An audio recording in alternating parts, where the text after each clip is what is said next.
تو مخالفین کو شور مچانے کا ہوش نہ رہا، اور خاتمے پہ جب آپ نے سجدہ فرمایا تو سب بھی سجدے میں گر گئے، اور پھر وہ خود پریشان بھی ہو گئے، مطلب وہ خود ہی پریشان ہو گئے، ہم نے سجدے میں کیسے گر گئے، اور لوگوں نے خوب تانے بھی دیے کہ ہمیں تو تم محمد صلی اللہ علیہ وسلم کا کلام سننے سے منع کرتے ہو اور خود کان لگا کر سنتے ہو اور سجدے بھی کرتے ہو۔ پھر کفار نے یہ بات بنا کے اپنا پیچھا چھڑایا کہ ہم نے یہ سمجھا تھا کہ محمد صلی اللہ علیہ وسلم ہماری دیویوں کو بلند مرتبہ تسلیم کر رہا ہے، اور یہ انہوں نے سری جھوٹ بولا تھا۔ حقیقت یہ تھی کہ اللہ کے کلام سے اور حضور صلی اللہ علیہ وسلم کی مقدس ہستی سے متاثر ہو گئے تھے۔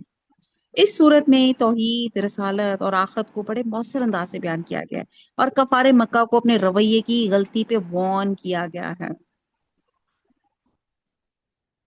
اب یہ تھوڑا سا اس کا میں نے بیک گراؤنڈ تھا، اب ہم چلتے ہیں۔ اعوذ باللہ من الشیطان الرجیم، بسم اللہ الرحمن الرحیم۔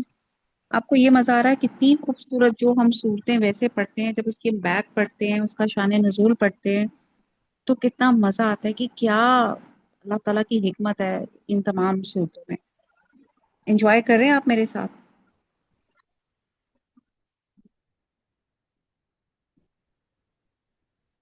چلیے جی۔ اعوذ باللہ من الشیطان الرجیم، بسم اللہ الرحمن الرحیم۔ والنجم اذا ہوا، تارے کی قسم جب غائب ہونے لگے۔ اب یہ جو تارا جو غائب ہونے لگا، یہاں پہ قسم کھائی جا رہی ہے، اور بعض اسکالرس کہتے ہیں کہ ستارے سے مراد سریا ستارہ ہے، بعد میں زہرہ ستارہ مراد ہے، اور بعد میں جن سے نجوم کے اوپر سے نیچے گرنا، یعنی کہ جب رات کے اختتام پہ فجر کے وقت وہ گرتا ہے، یا شیاطین کو مارنے کے لیے گرتا ہے، یا بقول بعض اسکالرس کے قیامت والے دن گریں گے۔ تو اللہ تعالیٰ اس ستارے کی یہاں پہ قسم کھا رہے ہیں، ما ضلع، کہ تمہارے رفیق محمد صلی اللہ علیہ وسلم نہ راستہ بھولے ہیں نہ بھٹکے ہوئے ہیں۔ غوا، بھٹکا، غوا کا اپوزٹ ہے رشک، اور وہ اپنے خواہش نفس پہ نہیں بھٹکے۔ اور یہاں پہ جو ایک بات یہ ہے، اللہ تعالیٰ بتانا یہ چاہ رہے ہیں کہ یہ جواب قسم ہے کہ تمہارا جو ساتھی ہے، یہاں پہ حضور صلی اللہ علیہ وسلم کی ان کی حقانیت کے بارے میں کہا جا رہا ہے کہ تمہارے رفیق محمد صلی اللہ علیہ وسلم نہ راستہ بھولے ہیں نہ بھٹکے ہیں۔ اور یہاں مراد کہنے کی بات یہ ہے، آیت نمبر 1 سے 12 میں کفار مکہ حضور صلی اللہ علیہ وسلم کی دعوت دین حق کو روکنے کے لیے، لوگوں میں شکوک و شبہات پیدا کرنے کے لیے، اور حضور صلی اللہ علیہ وسلم پہ الزام لگاتے تھے کہ آپ راستے سے بھٹک گئے ہیں، آپ نے اپنے باپ دادا کا دین چھوڑ دیا ہے، اپنے پاس سے قرآن بنا لیا ہے۔ اللہ تعالیٰ نے ان آیات پر اس کی پرزور تردید کی ہے، اور غروب ہونے والے تارے کی قسم کھا کے فرمایا کہ تمہارے دوست محمد صلی اللہ علیہ وسلم بھٹکے ہوئے نہیں ہیں۔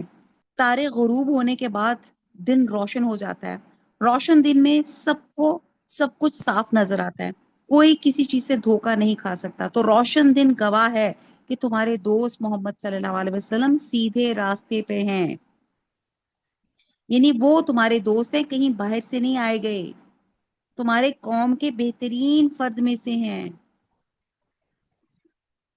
آگے آیت نمبر 3، وما، اور نہیں، ینتقو، منطق، وہ بات کرتا، انل ہوا، ان سے، ہوا خواہش سے، تو با محاورہ ہوا، نہ وہ خواہش نفس سے منہ سے بات نکالتے ہیں۔ اب روئے سخن کفار مکہ کی طرف ہے، اور رفیق سے مراد یہاں پہ حضور صلی اللہ علیہ وسلم، جن کی سیرت و کردار سے کفار مکہ بچپن سے واقف تھے۔ انہیں قسم دے کے بتایا جا رہا ہے کہ تمہارا یہ رفیق تاریکی میں نہیں بلکہ دن کی روشنی میں ٹھیک صراط مستقیم پہ چل رہا ہے، نہ وہ راستہ بھولے ہیں کہ ادھر ادھر پھرتے رہیں، اور نہ ہی وہ راستے سے بہکے ہوئے ہیں۔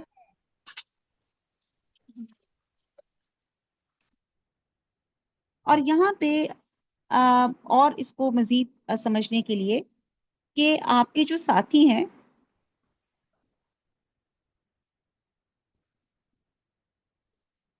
ہم نے دیکھا کہ حضور صلی اللہ علیہ وسلم نبوت سے پہلے 40 سال تک انہی کفار، انہی مشرقین کے ساتھ انہوں نے شب و روز گزارے، اور یہ انہی کے ساتھ گزارے، اور یہی مشرقین تھے جنہوں نے آپ کے اخلاق کو جانا، آپ کی راست بازی، آپ کی امانت داری، آپ کے کریکٹر کو جانا، اور انہی لوگوں نے آپ کو صادق اور امین کا ٹائٹل دیا۔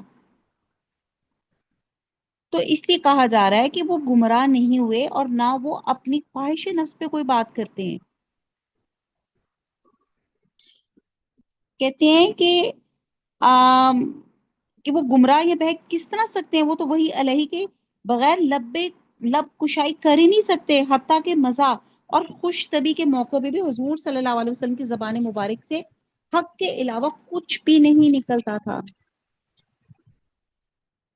اور کہتے ہیں اسی طرح حالت غصہ میں آپ صلی اللہ علیہ وسلم کو اپنے جذبات پہ اتنا کنٹرول تھا کہ آپ صلی اللہ علیہ وسلم کی زبان سے کوئی بات خلاف واقعہ نہیں ملتی تھی۔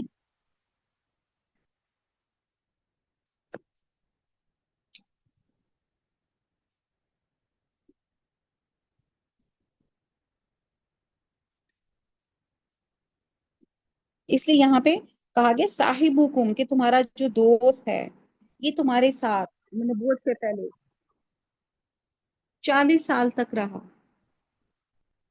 اور جب انہوں نے اللہ کا کلام بولنا شروع کیا تو تم لوگوں نے ان کے اوپر ایلیگیشنز لگانی شروع کر دی، شکوک و شبہات میں پڑ گئے۔ اور آپ یہ دیکھیں کہ بہکنے کا مطلب ہوتا ہے راستہ جاننے کے لیے انجان بننا، اور بھٹکنے سے مراد ہے جو راستہ ہی نہ جانتا ہو اور راستہ گم ہو جائے۔ اور رات کے وقت وہ بھٹک تو سکتے ہیں، ٹھیک ہے، لیکن دن کے وقت نہیں بھٹک سکتے۔ لیکن حضور صلی اللہ علیہ وسلم، جیسے میں نے بتایا کہ وہ اللہ تعالیٰ نے ان کی اتنا حفاظت کا انتظام رکھا ہوا تھا کہ وہ کسی بھی وقت ان کے منہ سے غلط بات نکل ہی نہیں سکتی تھی۔ اب یہاں پہ ہم وہی مطلوع اور غیر مطلوع کی بات کریں گے۔ وہی مطلوع، وہی کی دو اقسام ہوتی ہیں۔ وہی ہوتی ہے جو اللہ کے الفاظ ہوتے ہیں، اور اللہ سبحانہ تعالیٰ اپنے پیغمبر کو القاء کرتے ہیں خواب میں یا فرشتے کے ذریعے یا ایک پردے کے پیچھے، آپ کو جو اللہ کے الفاظ ہوتے ہیں وہ ہوتے ہیں۔ اور وہی مطلوع کا مطلب ہوتا ہے وہ الفاظ ایگزیکٹ جن میں جو جو 100%لی اوتھینٹکلی اللہ سبحانہ تعالیٰ کے ہیں، ان کو کہتے ہیں وہی مطلوع۔ اور وہی غیر مطلوع وہ ہوتی ہے جس میں تھاٹ تو اللہ سبحانہ تعالیٰ کی ہوتی ہے لیکن الفاظ حضور صلی اللہ علیہ وسلم کے ہوتے ہیں، لیکن وہ وہی غیر مطلوع جو ہے وہ آپ کے کردار میں، جس کو آپ کے کہتے ہیں نا قولی فعلی تقریری حدیثی، تمام وہ چیزیں اس میں چیزوں میں آ جاتے ہیں۔ تو حضور صلی اللہ علیہ وسلم کوئی بات اپنے خواہش نفس سے کر ہی نہیں سکتے۔ ہوا، ہوا وہ ہے جو نفس امارہ سے منسوب ہے، دل کی مرضی، یعنی کہ وہ بات کر ہی نہیں سکتے اپنی دل کی مرضی والی۔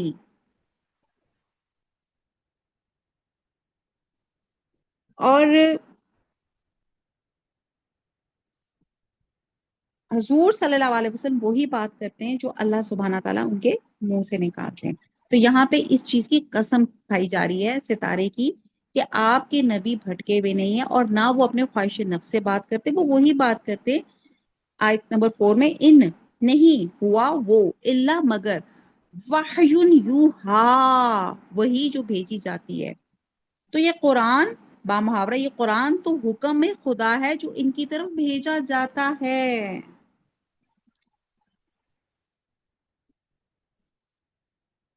اب یہاں پہ آپ کو سمجھنے کی بات ہے کہ ان آیات کے اولین مخاطب تو کفار مکہ ہے، مگر یہ آیتیں چونکہ آپ کے اقوال کو وحی اور واجب الاتباع قرار دے رہی ہیں، لہٰذا منکرین حدیث جو ہے وہ مذاق اڑاتے تھے۔ مثلا ایک صاحب نے یوں کہا کہ اگر رسول صلی اللہ علیہ وسلم اپنے گھر جا کے اپنی کسی زوجہ سے یہ کہیں کہ میرا جوتا لاؤ، تو کیا کہ یہ بھی وحی ہوتی ہے؟ اور اکثر منکرین اس کی یہ تعویل کرتے تھے کہ آپ صلی اللہ علیہ وسلم کی طرف جو کچھ وحی کی جاتی ہے وہ سب قرآن میں آ گئی۔ اس پر کفار کو اعتراض، اور اسی پہ آپ صلی اللہ علیہ وسلم سے ان کا تکرار اور جھگڑا رہتا تھا، اور آپ کی قرآن کے علاوہ دوسری باتیں جو بحیثیت انسان کے ہیں وہ قابل اتباع نہیں ہیں۔ اسی طرح یہ حضرات چونکہ تمام ذخیرہ حدیث کو اور آپ صلی اللہ علیہ وسلم کی سنت کو دین سے خارج اور ناقابل اتباع، بلکہ واضح الفاظ میں مطلب وہ اس کو اپلیکیبل نہیں سمجھتے تھے. آگے میرے سے کہا نہیں جا رہا کہ میں کوئی حضور صلی اللہ علیہ وسلم کی شان میں میرے سے کوئی غلط بات نہ ہو جائے، جو میں صرف بتانے کے لیے، ان کا طرز عمل بتانے کے لیے بھی میرا دل نہیں کرا کہ ان کا اس غلط طرز عمل کو میں اپنے الفاظ میں بھی بیان کروں. تو یہ کیا کرتے تھے، وہ آپ پہ ایلیگیشنز لگاتے تھے، منکرین حق، منکرین حدیث. اور ہم لوگوں نے پڑھا ہے کہ حضور صلی اللہ علیہ وسلم کہ حدیث کی ہم 4 قسمیں حدیث کہتے ہیں بات گفتگو کو، اور حضور صلی اللہ علیہ وسلم نے جو بات چیت کی اس کو ہم قولی حدیث کہتے ہیں. جو حضور صلی اللہ علیہ وسلم نے کر کے دکھایا اس کو ہم فعلی حدیث کہتے ہیں. جو صحابہ کرام نے آپ صلی اللہ علیہ وسلم کے سامنے کوئی عمل کیا اور آپ نے خاموشی اختیار کی تو اس کو ہم تقریری حدیث کہتے ہیں. اور ایک حدیث کا وہ قسم ہے کہ اللہ سبحانہ تعالیٰ کے الفاظ لیکن مفہوم حضور صلی اللہ علیہ وسلم کا، جس کو ہم حدیث قدسی کہتے ہیں. اور آپ یہ دیکھیں کہ آپ کی زندگی کہ یہ جو تھے نا، یہ میں نے آپ کو 3-4 جو قسمیں بتائی ہیں، تو یہ تمام وہ قسمیں تھیں، اور یہ اللہ تعالیٰ نے انسانوں کی بھلائی کے لیے یہ آپ کی جو حدیث کا جو ہے کہ قرآن اور حدیث آپس میں لازم و ملزوم ہے. قرآن میں اگر کوئی حکم یعنی کہ اللہ کے ہوتے ہیں اور اس کو کس طرح کرنا ہے وہ ہمیں حدیث سے پتہ چلتا ہے. تو آپ حضور صلی اللہ علیہ وسلم کتاب اللہ کے معلم، مفسر اور شارحہ بھی تھے، اور آپ صلی اللہ علیہ وسلم نے قرآن کو جو تعلیم، تفسیر اور تشریح فرمائی وہ بھی دین ہی کے متعلق تھی.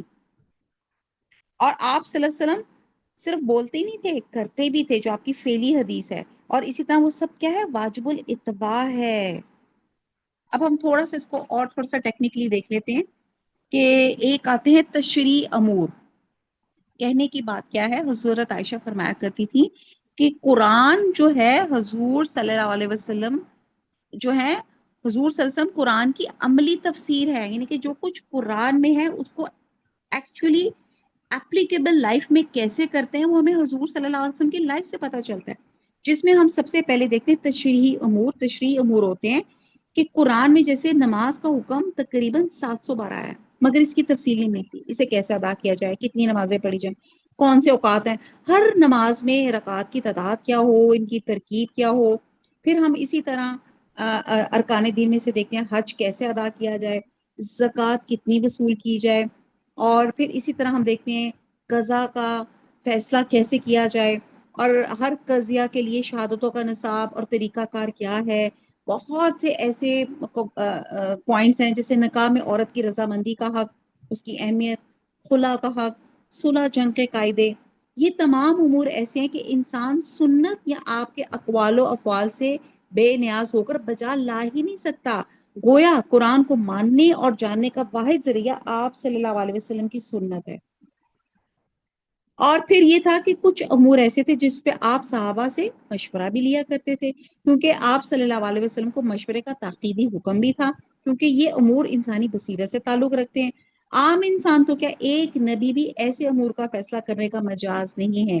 تو ایسے تمام امور آپ صلی اللہ علیہ وسلم کو بذریعہ وحی بتائے اور سکھائے جاتے تھے.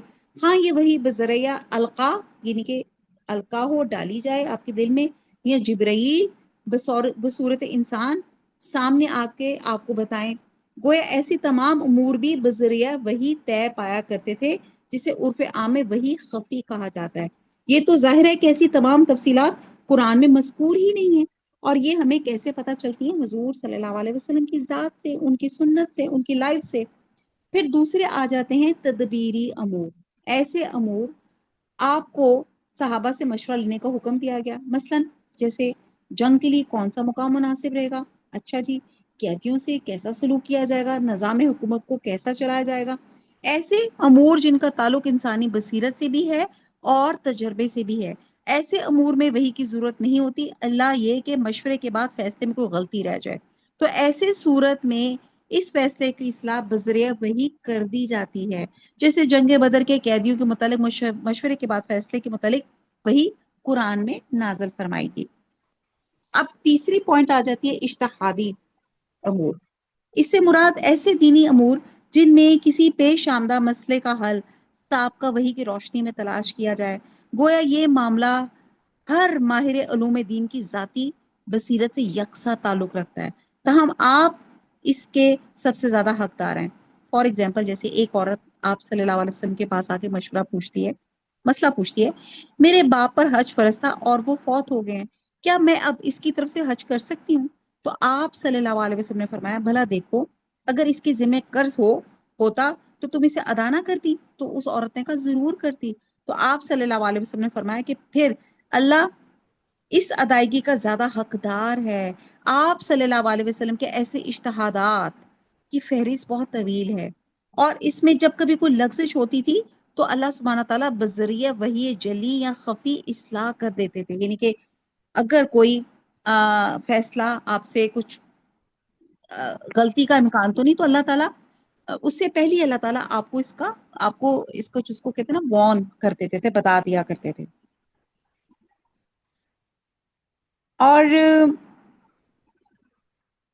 اور ایک اور حدیث کا ہے جس کا مفہوم ہے، حضرت ابو ہریرہ نے یہ روایت کی، ایک آدمی نے پوچھا، یا رسول اللہ بتائیے، اگر میں اللہ کی راہ میں مارا جاؤں، درا حال ہے کہ میں صبر کرنے والا، ثواب کی نیت رکھنے والا، آگے بڑھنے والا، پیٹھ نہ پھیرنے والا ہوں، تو کیا اللہ میری سب گناہ معاف کر دے گا؟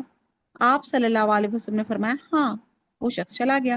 آپ صلی اللہ علیہ وسلم نے اسے پھر آواز دے کر بلایا اور فرمایا، مگر قرضہ معاف نہ ہوگا، جبریل نے ابھی مجھے اسی طرح بتایا ہے۔ سمجھ آئیے آپ کو؟ یعنی کہ سائل کے سوال پہ رسول صلی اللہ علیہ وسلم نے جنت کی بشارت تو دے دی، کیونکہ شہادت ایک ایسا افضل عمل ہے کہ خون کا پہلا قطرہ گرتے ہی شہید جنت کا حقدار بن جاتا ہے۔ لیکن اللہ سبحانہ تعالیٰ نے اسی وقت وحی بھیج کے اس میں ترمیم فرما دی کہ اگر قرض ہے تو قرض جو ہے وہ مست ہے، کیونکہ اللہ سبحانہ تعالیٰ جو ہے حقوق اللہ کے بعد سب سے زیادہ اللہ سبحانہ تعالیٰ کو کس کی فکر ہوتی ہے؟ حقوق العباد کی، کہ میرے بندے حقوق العباد میں کوئی غلطی کوتاہی نہ کر جائیں۔ پھر ہم نے چوتھا پوائنٹ دیکھا، طبی امور۔ اس میں انسان کی روزمرہ کی بول چال، خوراک، پوشاک اور دوسرے معاملات آتے ہیں۔ ان امور کا تعلق تمام لوگوں سے یکساں ہے، اور ایسے امور میں انسان ایسے ہی آپ صلی اللہ علیہ وسلم بھی نسبتاً وحی سے آزاد ہے، لیکن وہ کون سے پہلو ہیں جس میں وحی نے ایسے معاملات پہ پابندی نہ لگائی؟ مثلا انسان اس بات پہ آزاد ہے، چاہے تو گوشت کھائے، تو چاہے وہ ویجیٹیرین ہو، چاہے وہ پروٹین ایٹر ہے، چاہے وہ دال کھائے، لیکن شرط کیا ہے؟ حلال اور پاکیزہ چیزیں کھائے، جائز چیزیں، حلال رزق سے۔ پھر سے یہ ہدایت ہے کہ کھانے سے پہلے کیا کرے، یعنی کہ کھانے کے آپشن ہیں، آپ کھا سکتے ہیں حلال، طیب اور جائز چیز، لیکن کھانے کا طریقہ حضور صلی اللہ علیہ وسلم نے بتا دیا کہ جی بسم اللہ پڑھیں، دائیں ہاتھ سے کھائیں، اپنے آگے سے کھائیں، برتن کو صاف کریں، اور پھر بعد میں دعا پڑھیں۔ اسی طرح لباس کے انتخاب کی تو آزادی ہے کہ جو آپ پہننا چاہتے ہیں، whatever you want to wear, آپ پہن سکتے ہیں۔ اللہ، یعنی کہ اللہ کو جمال پسند ہے، اللہ جمیل ہے، آپ پہن سکتے ہیں، لیکن کیا ہونا چاہیے؟ لباس کا ساتر ہونا چاہیے، سطر ڈھکنا ضروری ہے، یعنی کہ جو آپ کا جو لباس ہے وہ کورڈ ہو۔ یہ ہمیں پتہ چلتا ہے حضور صلی اللہ علیہ وسلم کی احادیث سے۔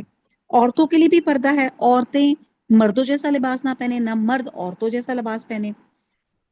پھر آپ دیکھتے ہیں کہ آپ اپنی فیملی میں کنورسیشن میں آزاد ہیں، آپ جس طرح کی مرضی گفتگو کریں، لیکن پاک گفتگو کریں، پاکیزہ گفتگو کریں۔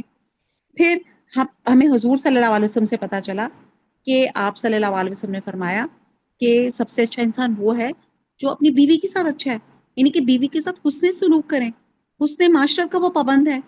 ٹھیک ہے جی؟ تو یہ ہمیں حضور صلی اللہ علیہ وسلم کی سے پتا چلا کہ وہ عورتوں کا کیا حق ہے، کس طرح سے ان کی تعظیم اور عزت کرنی چاہیے۔ آپ کی دائی آتی تھیں تو آپ اماں بی بی حلیمہ آتی تھیں، آپ ان کے لیے چادر بٹھا کے ان کو ویلکم کرتے تھے۔ آپ کی بیٹی آتی تھی، ان کو ہاتھ پکڑ کے پیار سے بٹھایا کرتے تھے۔ پھر آپ دیکھیں، کاروبار کا اختیار آپ کو ہے، جی آپ ہر طرح کا کاروبار جو ہے آپ جائز اور حلال کاروبار جو ہے آپ اختیار کرنے میں آزاد ہیں، مگر حرام آپ نہیں کر سکتے۔ جائز کاروبار میں ناجائز طریقوں سے آپ مال نہیں کما سکتے، آپ ناپ تول میں کمی بیشی نہیں کر سکتے، کسی کا دھوکے سے مال جو ہے آپ ہڑپ نہیں کر سکتے، اور نہ ہی سود آپ لے سکتے ہیں۔ تو پھر آپ یہ دیکھیں، یہ آخر وہ کون سا پہلو ہے جس میں وہ وہی سے بے نیاز ہے؟ تو آپ دیکھتے ہیں کہ بہت سی چیزوں میں ہم آزاد ہیں، لیکن ان آزادی میں بھی ہم محتاجی ہے کہ ہمیں حضور صلی اللہ علیہ وسلم کی لائف کو دیکھنا پڑتا ہے کہ ہاں آپ عورتوں سے سلوک کیسے کرتے تھے، آپ بزنس کیسے کرتے تھے، آپ اپنے امپلائرس کے ساتھ کیسے بات کرتے تھے، آپ دیانتداری کیسے کرتے تھے، آپ حسن سلوک کیسے کرتے تھے.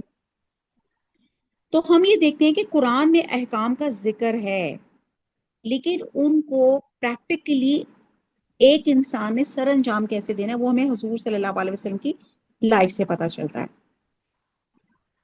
کہتے ہیں جو شخص سنت کا منکر ہے وہ قرآن کا بھی منکر ہے.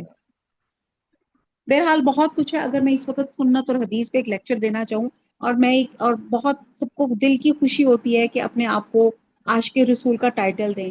تو اگر آپ بھی عاشق رسول کا ٹائٹل لینا چاہتے ہیں، میں آپ ہم سب لینا چاہتے ہیں، تو آپ یہ دیکھیں میری زندگی میں سنتیں کتنی ہیں.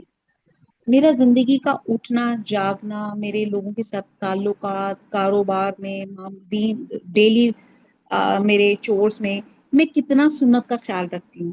رات سونے سے پہلے دعا پڑھ کے سوتی ہوں، بستر جھاڑتی ہوں، باتھ روم جانے سے پہلے دعا پڑھتی ہوں، نکلتے وقت دعا پڑھتی ہوں. مجھے پتا ہے کون سا قدم پہلے رکھنا ہے باتھ روم میں، اور نکالتے وقت کون سا پہلے باہر نکالنا ہے.